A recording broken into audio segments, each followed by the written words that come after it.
Welcome to Today with Dr. J, where I give you the guidance and tools to figure out what works for you in your recovery. My name is Dr. D. Jaffe, and I'm here to help you live happier, more purposefully, and without limits. I tend to ruffle some feathers for doing this, but I do away with the notion of once an addict, always an addict, because I believe that anyone can beat their addiction. With the right mindset, tools, support, and education, nothing can stand in your way to success. You don't have to commit to anything but action. You don't have to have anything but motivation. Whether you want to quit, drink less, or simply become more mindful around mental health and addiction, I'm here for you.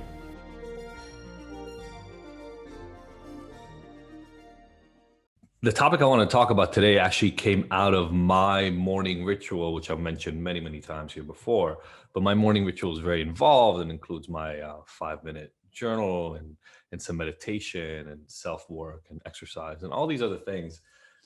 And as I was thinking through what I was doing, it dawned on me that years ago, not only did I do none of those things, did I not sit down and do a 5-minute check-in with myself on what am I grateful for and what do I want my day to look like and all those things, let alone then move and drink the water I need to and exercise and all that. I did everything I could to avoid listening and paying attention to the thoughts in my head.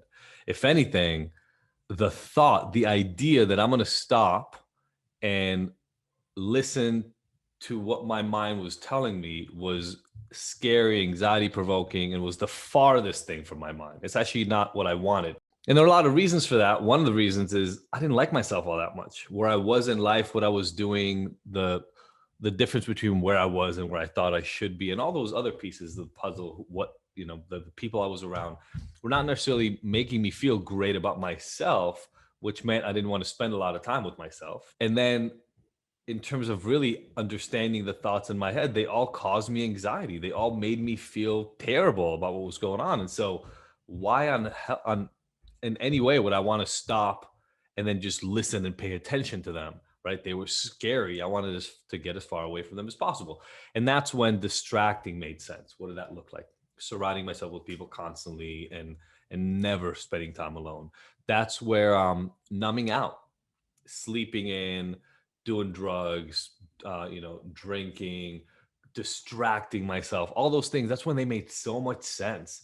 Because if there's one thing, any one of those little factors, any one of those little behaviors that I just mentioned did for me, watching porn back in the day, things like that, it just made sure I didn't have to listen to what's going on here. And it worked really, really well.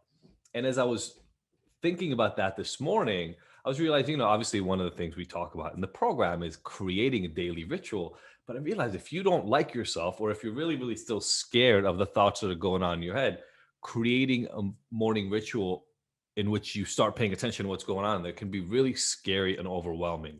And I wanted to talk about a path towards a place where that is no longer true. With the black and white thinking that so many of us come to this equation with, sometimes the idea in our head can be this: there is that place, but until I get there, I won't be satisfied. That's that black and white thinking, right? I'm here. There is another place where I feel better about myself, but until I get there, I won't feel good.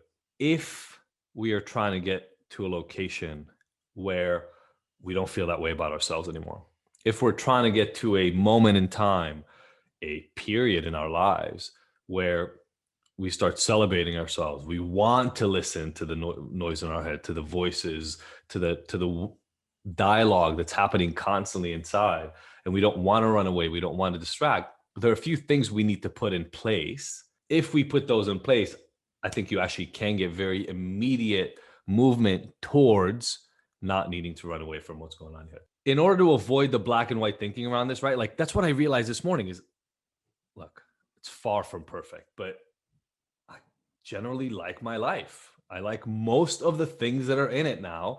And even, upwards of 80, 90% of the thoughts, 85% of the thoughts in my head are pretty damn good.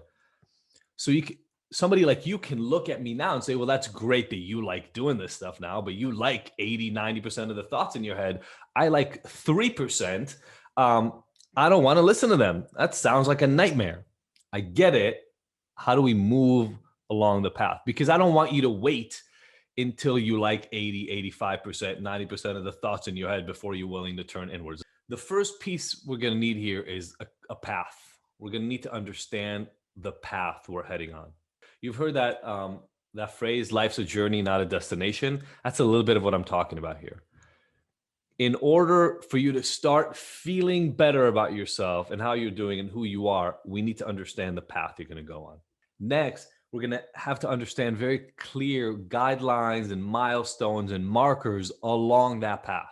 So we need first of all an actual path, and then we need to understand what are we going to encounter along the way there. Then we're going to understand to what extent are each one of those milestones and markers identifiable as small wins in our lives. Once we have those, we've got the path and the milestones, and we understand in each one of those markers, milestones, and specific kind of guides along the way, which one of them can be small wins and in what way. We need to start measuring. We need to have an ongoing way of measuring whether we hit the milestones, whether we got the wins, what percentage of the win we got, etc. Because if you think about it, if you have a goal, but yet you can hit 70, 80, 90% of it and still feel like crap because you haven't hit 100% of it, you're going to be a failure 99% of your life. But let's be very clear. This is true in business, it's true in relationships, it's true if you want to buy a house or a car. It's definitely true in your recovery. You have to understand where you're going. You have to know where you're going. Saying I want to be better doesn't work. It just doesn't. I want to be happier. What does that mean? I don't know what happier means. Like if tomorrow, if you're 3% happier than you are today, did you reach your goal or not? Maybe you did, maybe you didn't. We have to be specific about what we want. And so when I'm talking about we want a path, I need you to really sit and think, what am I trying to reach? What is this goal I'm even working on? And just like a journey you would take in life, I want to start drawing out the map of what that would look like. So for instance, for a lot of you, at least drinking less or not drinking is the goal, right? Drinking or using less or not drinking at all or using at all. Then the path could be that you want to reach abstinence. You want to reach 0 drinks. But the path could be, I want to drink a lot less. And then we can decide on a number. Like I want to drink half as much as I do now. Some people may decide, I want to become a moderate drinker. And then there's definitions around that, right? For a woman, it's up to about 7 drinks in a week. For a man, it's about up to 14 drinks in a week. But those are the maximum numbers. You may decide as a woman, I want to have no more than 5 drinks. I want to have no more than 11 drinks or 9 drinks as a man. What we're doing is we're setting a clear endpoint that we are working towards. This is really, really important. It's really important because just like when you get in your car to go on a car ride, if you don't know where you're going, you'll never get there. Ever. None of you ever go, I need toilet paper. I'm just going to get in the car and drive around until some comes about. You've never done that. You pick a store. There are a lot of stores that sell toilet paper, but if you just drove around the street looking for some, it's going to be a problem. It's not just waiting for you out there. You can say, I want to go to Target. I want to go to Walmart. I want to go to Ralph's. You want to go somewhere specific, right? CVS. And then you have a path. If you want to get a new car, you don't just get up and say, well, my lease for my car is up soon. I really want a new car. I'll just kind of spend my days walking around until a new car pops in. It's not how that works. And yet somehow in recovery, I see this all the time. People go, well, I'm just going to try some stuff until I'm drinking less. Well, what does that even mean? Like what? Okay, so we have a goal. And by the way, again, right, you know me by now, those of you who've been here for a while, I don't care what your goal is. You need to care about what your goal is. That's much more important, right? So you have a goal and you have a path and we draw that. Okay, so that's a beginning. Now that's your end point. Unless you're a magician or something incredible happens, you will not reach your end point like this. It's just not going to happen. I wish it were, but it's probably not the path. That means that along the road to success, because that success is inevitable, but along the road to that success, you will hit other points. From where you are right now to that end point, what are the markers that feel to you like they mean something? Thanks for watching, and I hope you found the lessons helpful in your recovery.